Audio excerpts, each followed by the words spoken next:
tema que posiblemente, bueno, pues lo he enfocado más a hacer un repaso de las opciones de tratamiento que tenemos y no voy a entrar en mucho detalle y seguramente no voy a ser capaz de ser tan didáctico como ha sido la doctora López, y si hay algo que no entendáis, gustoso, por favor, me lo preguntáis al final.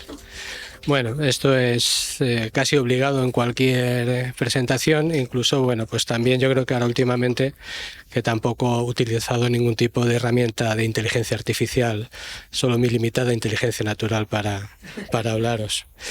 Hablamos de unas enfermedades, las enfermedades lisosomales, tienen un siglo de recorrido de historia, pero sobre todo fijaros que es, aunque parezca mentira, aunque 20 años no es nada, pero 20-30 años ha supuesto una evolución impresionante en cómo comprendemos y manejamos a los pacientes con enfermedades lisosomales, en este caso pacientes con enfermedad de Fabry, porque si os dais cuenta, el primer tratamiento enzimático en humanos para la enfermedad de Gaucher fue en el año 90 y a partir de ahí pues se han ido desarrollando una serie de posibilidades terapéuticas que han cambiado mucho el aspecto de la evolución de esta enfermedad. Y ya no hablamos, también hemos avanzado en el conocimiento de la enfermedad, ya no hablamos de una enfermedad de depósito lisosomal, le hemos quitado, se está tendiendo a quitar el adjetivo de depósito, una enfermedad lisosomal, porque ese material que se deposita, que no se metaboliza, conlleva a el depósito de otros materiales secundarios, como se ha explicado aquí, ese desarrollo de la liso GB3, que es un mecanismo para intentar deshacerse del acúmulo de GB3, pero que al final acaba siendo perjudicial para el cuerpo. Y luego también se ha visto que no solo falla el lisosoma, hay un fallo en los mecanismos de depuración y de limpieza celular, que se llama de autofagia, de comerse a sí mismo las membranas, los orgánulos que están envejecidos normales. Hay una alteración en la mitocondria, que es la central energética de la célula. Esto lo estamos conociendo ahora, posiblemente sean nuevos objetivos de tratamiento. Y hay también pues alteración de la homeostasis del calcio.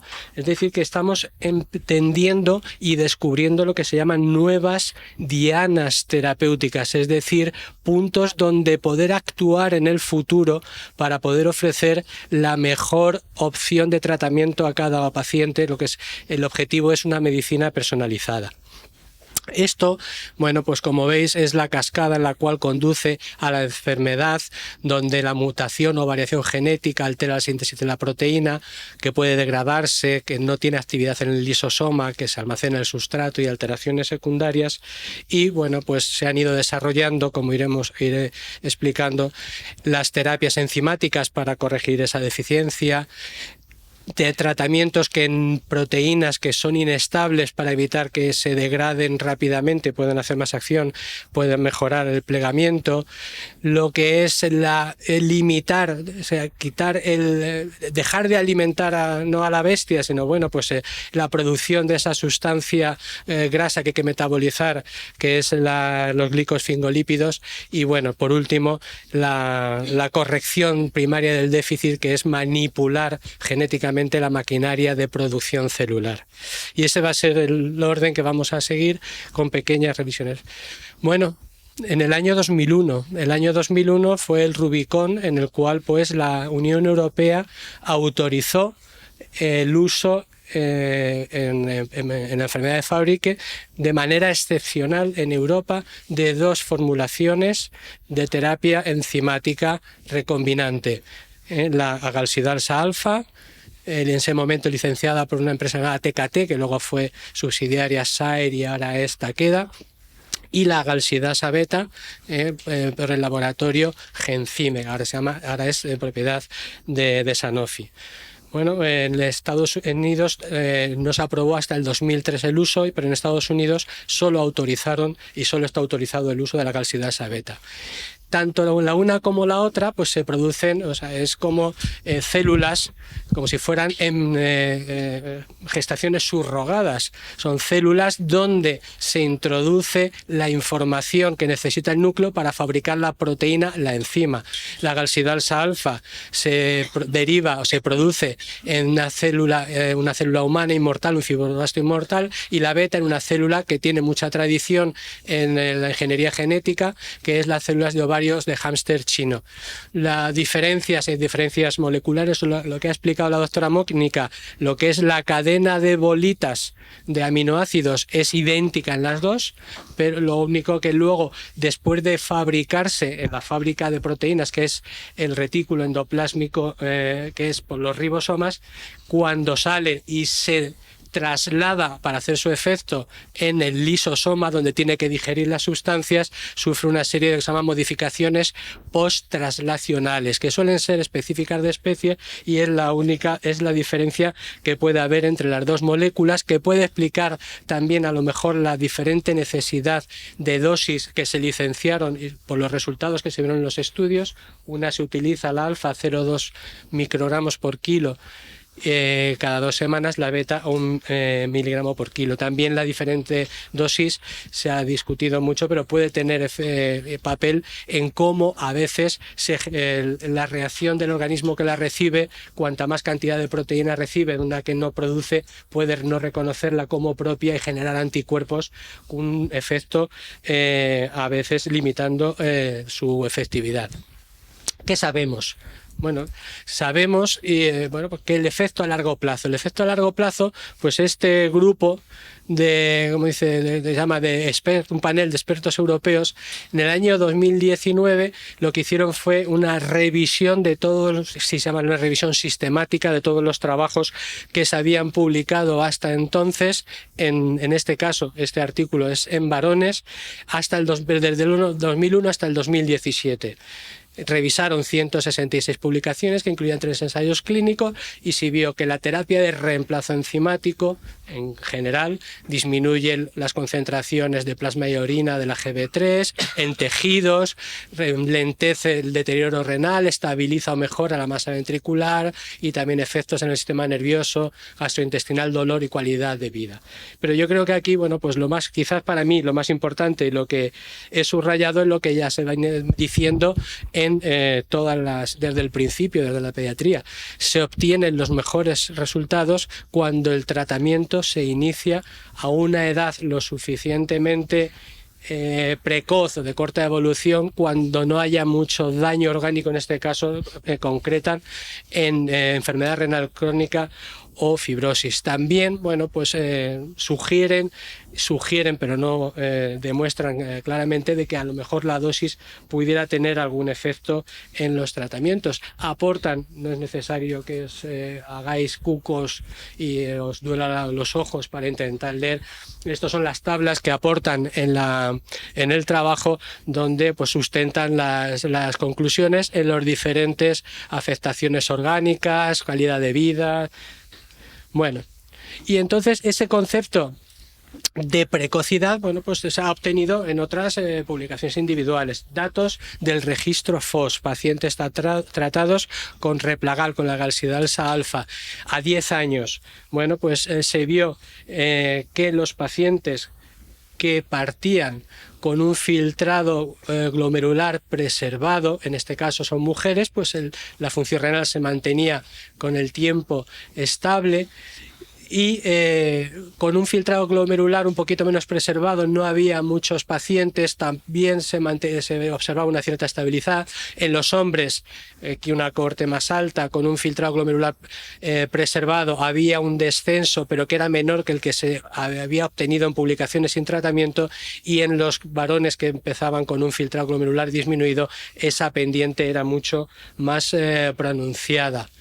También a nivel cardíaco, en las mujeres en las cuales tenían una masa de ventrículo izquierdo, o sea, el corazón no estaba grueso, muy grueso al principio, estaba grueso, aumentaba con el tiempo, se mantenía las que tenían un grosor normal, y en los varones igual, aumentaba en los que tenían mayor masa ventricular y se mantenía más o menos estable en los que la tenían mejor.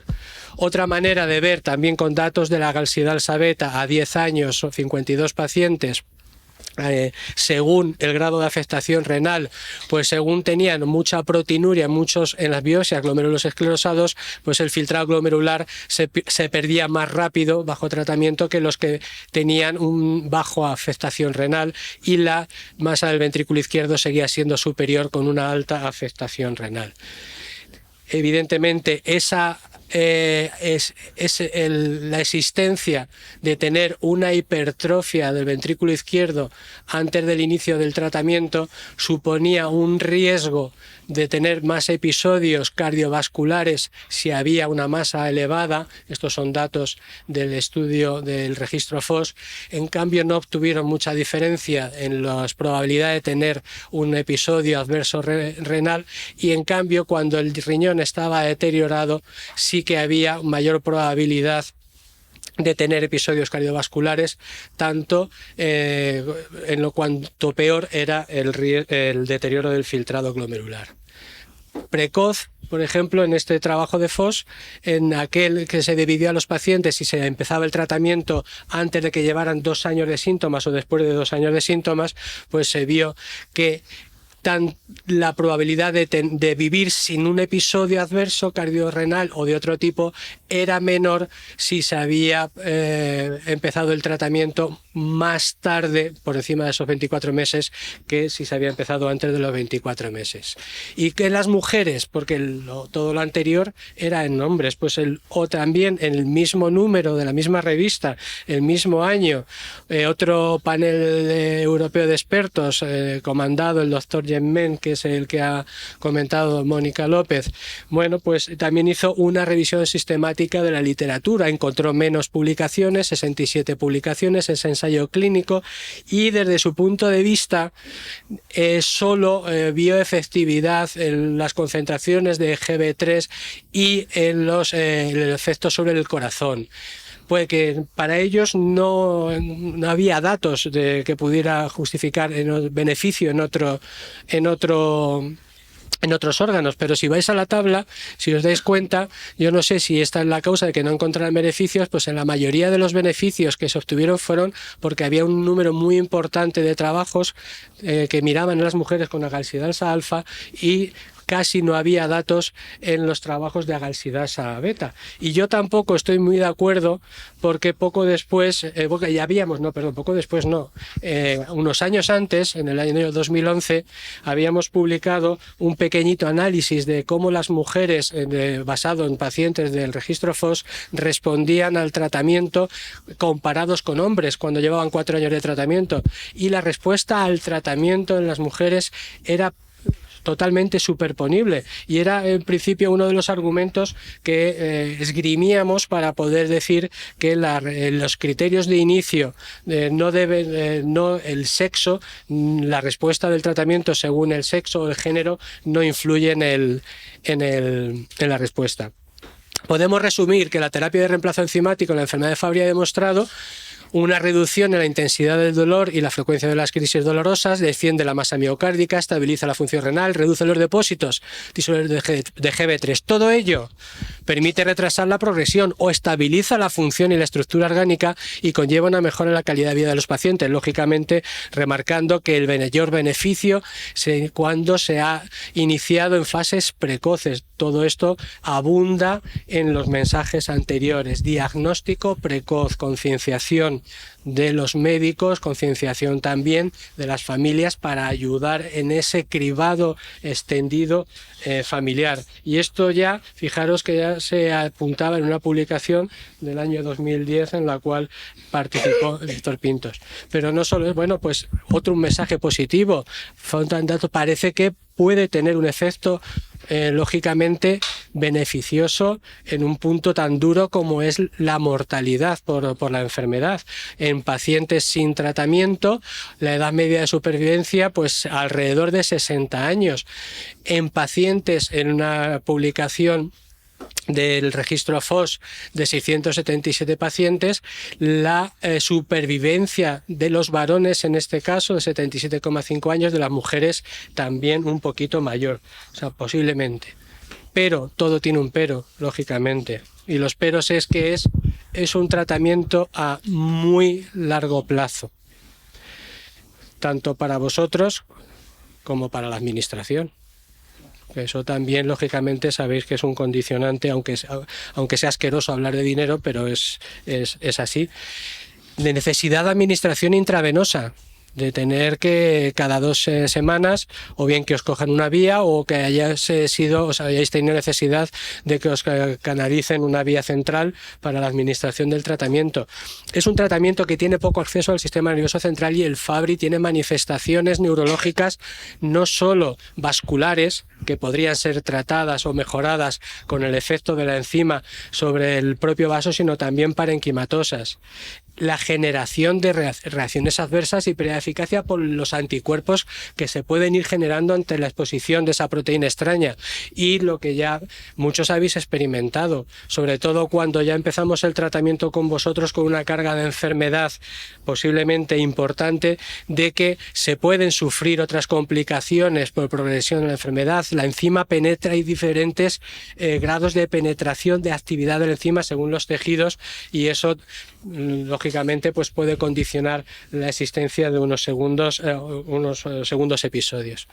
Bueno, pues hay perspectiva de futuro, sí, tenemos nuevos actores, nuevos chicos, ¿no?, en la manzana, este grupo de música, y uno de ellos es, bueno, pues está aprobado ya en la Unión Europea. Es otra enzima recombinante. Esta vez el origen de la enzima es en células de plantas de tabaco, y además pues tiene la característica de que, bueno, la enzima, la alfa-galactosidasa A, es una enzima que se segrega y que se biculiza de 2 en 2 en parejas, como la Guardia Civil, por eso se llaman como dímeros, está dimerizada funcionalmente. Y bueno, pues esta enzima está formulada pues en 2 subunidades unidas con una molécula que se llama el polietilenglicol, y además en una de ellas hay otra cadena de polietilenglicol que parece que oculta ciertas partes de la molécula a nuestras células inmunes para evitar que la reconozcan y que generen anticuerpos frente a ella. Esta unión con esta cadena de polietilenglicol hace que sea estable en el plasma y tenga una vida media mayor, por lo tanto hay más oportunidad de poder distribuirse a todos los tejidos, y también estable en esas condiciones de un pH muy ácido, que es en las que existen en los lisosomas, en las organelas donde se degradan las sustancias grasas sobre las que actúa la alfa-galactosidasa A. Y hace ya 2 años pues se presentaron pues en el Simposio Mundial de Lisosomales en el año 2021, este año fue virtual, por cierto, el simposium, bueno, pues que vio que en pacientes que estaban siendo tratados con la galsidalsa alfa se les transfiere de una forma abierta al tratamiento con la PEG-unigalsidalsa, y ve que por lo menos a nivel renal, que fueron los datos que presentaron, pues hay una mejoría en la pérdida de filtrado glomerular, tanto en hombres como en mujeres, con una estabilización del filtrado glomerular de la lesión renal, y con muy baja generación de anticuerpos. La mayoría que los tenían habían desaparecido.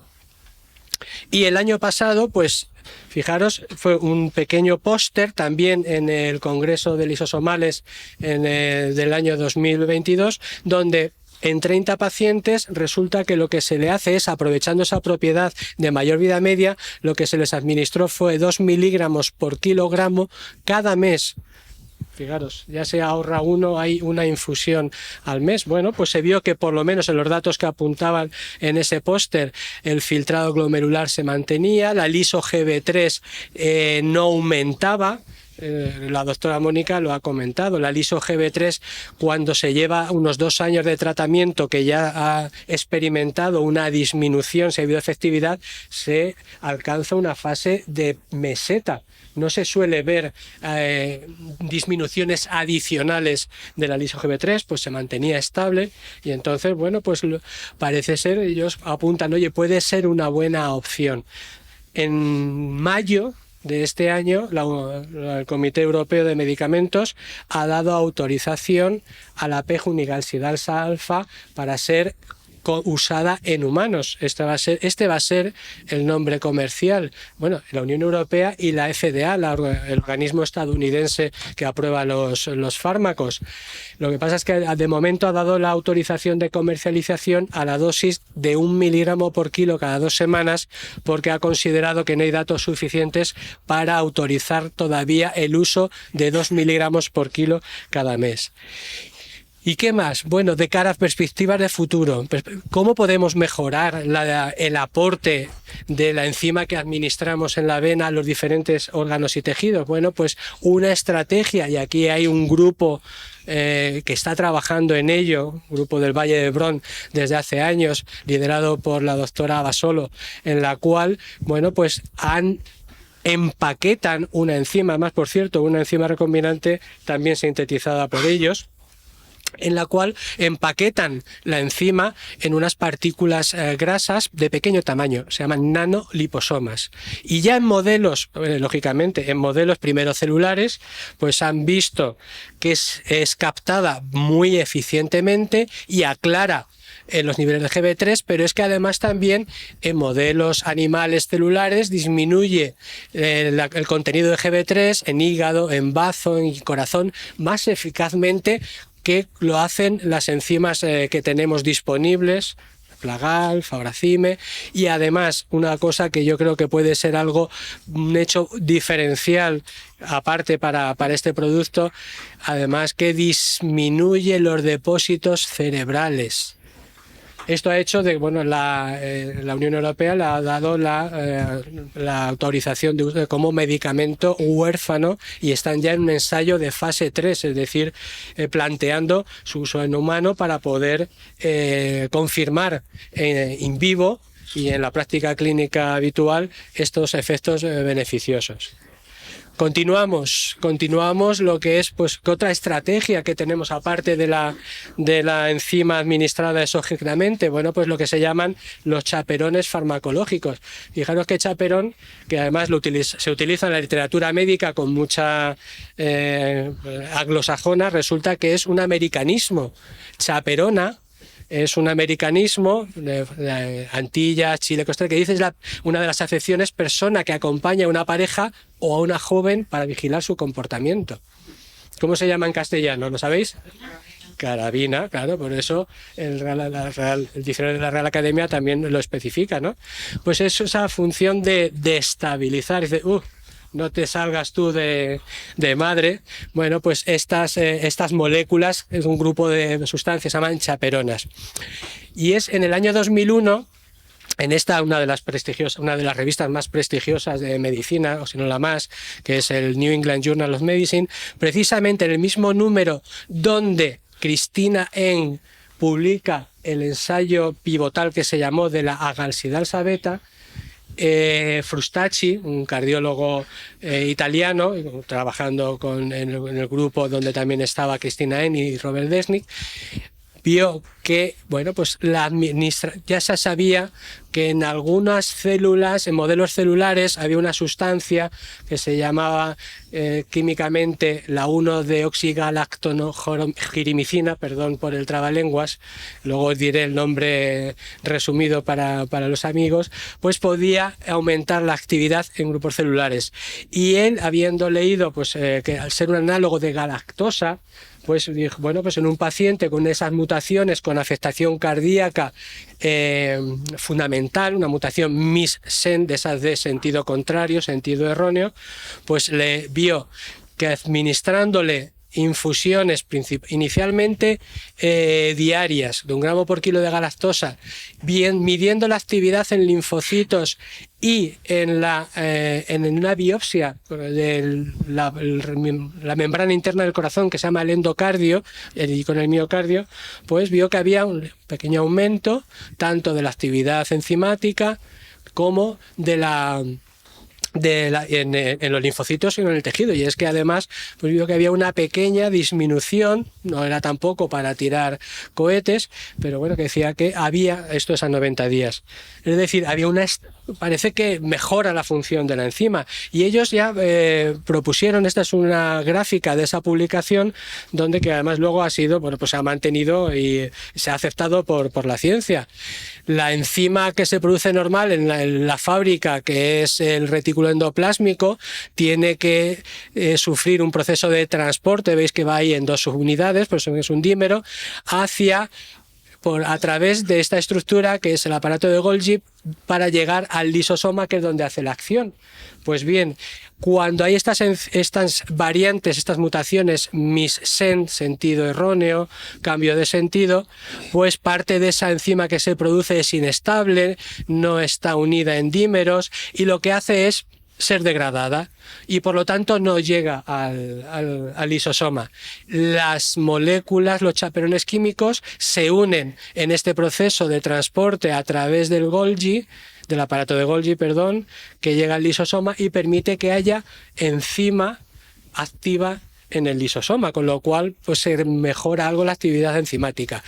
Y en el año 2016 la Unión Europea, esa molécula que os he pronunciado antes, que casi ni lo sé pronunciar, pues se autorizó su uso en mayores de 16 años, en la Unión Europea. En Estados Unidos es para mayores de 18 años, para utilizarlo cada 48 horas, día sí y día no, con la particularidad que puede ser oral.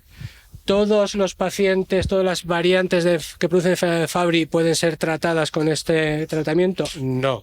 Son los que se llaman las susceptibles, las amenable, como dicen en la palabra en inglés.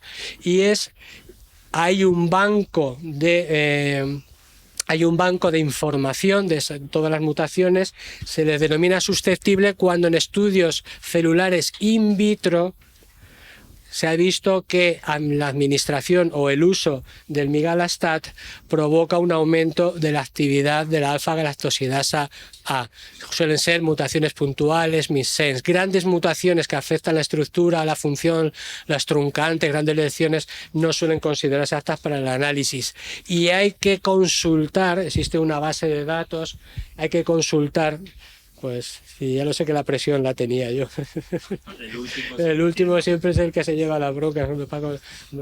Bueno, intentaré. Hay que consultar esa base de datos antes de prescribir. Y de hecho, muchas veces ha habido casos, no hablamos de ellos, donde se ha etiquetado una mutación de susceptible, pero se ha visto que luego clínicamente no había respuesta y se ha visto que no era susceptible. Bueno, pues datos a 2 años, pues eficacia, sobre todo a nivel cardíaco, en la masa ventricular izquierda mantenida, también eficacia renal. Lo resumo así. Y de hecho, bueno, pues en el Congreso de Lisosomales de este año, datos de 125 pacientes casi a 4 años, muy poco desarrollo de episodios adversos, y además, bueno, pues que en los pacientes suele ser una buena opción. ¿Hay en el futuro más chaperonas? Sí, incluso hay un grupo en Vigo, Grupo Atlántico, donde ha propuesto, ya ha presentado en el Congreso de Lisosomales, todavía son propuestas moleculares, un grupo de nuevas sustancias, se llaman los PB51, 48, 49, que parece ser que pueden ser unos buenos candidatos. ¿Qué más tenemos en el horizonte? Pues lo que más tenemos en el horizonte, lo que se llama los inhibidores del sustrato, la terapia de reducción de sustrato. ¿Qué significa eso? Pues que la enzima alfa-galactosidasa A actúa digiriendo fundamentalmente los glicosfingolípidos en la GB3, pero esa GB3 se fabrica pues a raíz de unos precursores, es decir, que hay un proceso de síntesis. ¿Qué hacen estas moléculas? Bloquean, impiden la síntesis de la GB3 y otros glicosfingolípidos, por lo tanto no hay aporte de GB3 al lisosoma y hay menor acúmulo. simplemente como si el lisosoma fuera un depósito de líquido y no pudiéramos vaciarlo adecuadamente, pues ¿qué recurso tenemos? Impedir que se llene. Es más o menos el equivalente gráfico. Tenemos dos moléculas que están bajo estudio. Lucerastat, se llaman pequeñas moléculas, oral, en el cual, bueno, pues de momento pues hay un estudio que ya se supo los resultados hace 2 años en pacientes con enfermedad de Fabry y dolor neuropático. El objetivo principal, yo no sé si es que se equivocaron al elegirlo, era reducción del dolor neuropático o la maniobra de valoración, que es una valoración electrónica, pero no se alcanzó, con lo cual... Bueno, nosotros hemos participado... Ya lo sabía, a los pacientes no se les puede aleccionar, tienen que responder ellos.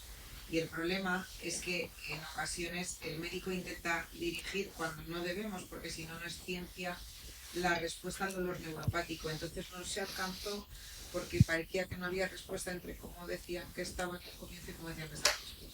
Yo creo que se equivocaron a elegir el point primario.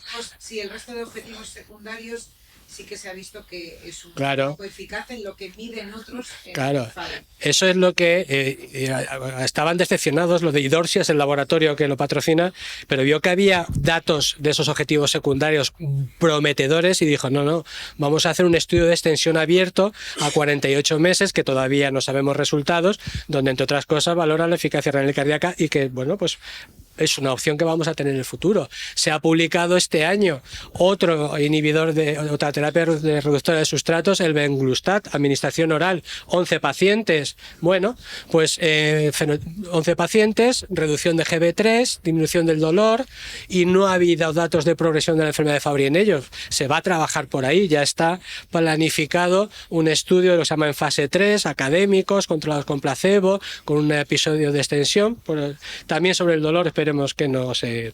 Y permitidme 5 minutos, porque si no hablo de terapia génica me vais a echar a gorrazos de la reunión. Entonces, 2 minutos. El santo grial. Bueno, la terapia génica es introducir una copia funcional del gen que está defectuoso en un transportador que es un virus siempre, y o bien se infunde directamente en el torrente sanguíneo para que alcance los distintos órganos, o bien se extraen lo que se llaman las células madres hematopoyéticas, se infectan por ese virus que porta la copia sana y se reinyectan para que puedan la producción ser continua en este caso de la alfa-galactosidasa A. Hay muchos ensayos génicos de terapia génica en marcha para muchas enfermedades, también para la enfermedad de Fabry, pero con perspectivas o de los que tenemos más información, os he traído solo 2. Este año, en el Congreso de Lisosomales, es un ensayo todavía que se llama fase 1-2, donde después es se llama un constructo que se llama así de raro, también pues que se infunde por vía periférica. Bueno, pues ya el año anterior habían visto que tenía un buen perfil de seguridad, por lo tanto continuaron, han probado diferentes dosis. Dosis es número de virus por kilo que administran, entonces a cada paciente, y han llegado pues a una dosis que consideran óptima para hacer lo que se llama la fase de extensión en diferentes grupos de pacientes. Fijaros, hasta ahora llevan ya 13 pacientes, por eso es uno de los más significativos que hay publicados, donde aparte de reducción de GB3, mejorías de parámetro clínico, yo creo que aquí hay pues mucha expectativa, donde esas células esos virus que se han infundido han hecho que las células empiecen a producir enzima y hasta 2 años después siguen produciendo enzima. Y en todos los que se han injertado con éxito, se les ha podido retirar el tratamiento, con lo cual ese yo creo que es uno de los objetivos de esta terapia. Otro producto diferente, con otro vector diferente, menos. Fijaros, 4 pacientes y están presentando ya, 3 pacientes y están representando ya datos en congresos. Fundamentalmente lo que se está explotando son las confirmaciones, 3 pacientes. Están los efectos a nivel cardíaco, donde en principio, bueno, pues hay un buen efecto a nivel cardíaco, y ya no quiero cansaros más porque... Pero... Pero no, hablando de la mutación, Bueno, en concreto que aquella mutación era la mía, la de 313. es esa mutación. Ya, Y lo curioso es que en estos casos de esas mutaciones que son micenses, muchas veces no se saben cómo, vamos a decir entre comillas, va a actuar Fabry o cómo se va a presentar la enfermedad. La problemática de estos casos es cómo se trata al paciente, ¿no? Claro. Porque ya yo lo digo por experiencia propia, desde darte larga, una doctora, yo empecé a vivir en 2008 con dolor neuropático, y una doctora me dijo que si yo lo que iba buscando era buscar inclusive una paga por la Junta de Andalucía por dolor, que iba por mal camino. Por no, claro, por una no, burrada enorme. Y dejé de ir al médico, es decir, años perdidos. por no personalizar en cada uno, que yo creo que a cada uno le gusta hablar de sí mismo. Y yo creo que todos aprendemos que en las reuniones de pacientes no debe ser lo más ilustrativo, ¿no? Lo más positivo para ello, pero es verdad que esta variante, la D313Y, que es bastante prevalente, y otras tantas, es muy controvertido el manejo de ello. El manejo, no hablo solo del manejo terapéutico, y nos sirve este ejemplo y nos sirve otros.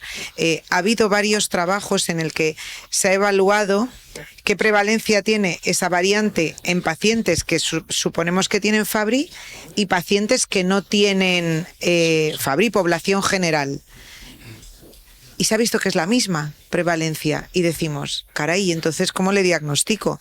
Y vuelvo a lo que pusimos en una de las diapositivas. El diagnóstico genético no es el diagnóstico de confirmación, es una herramienta más. Y en situaciones en las que sospechamos necesitamos liso-GB3, necesitamos biopsias en las que veamos si hay daño por Fabry, y entonces podremos evaluar si eso es Fabry o no. Y si eso todavía no es concluyente, necesitamos curso clínico. Y en ocasiones no es que el médico no quiera diagnosticar, es que no tiene la certeza de que es una enfermedad. Y difícilmente en esos casos, si yo pongo un tratamiento, van a responder.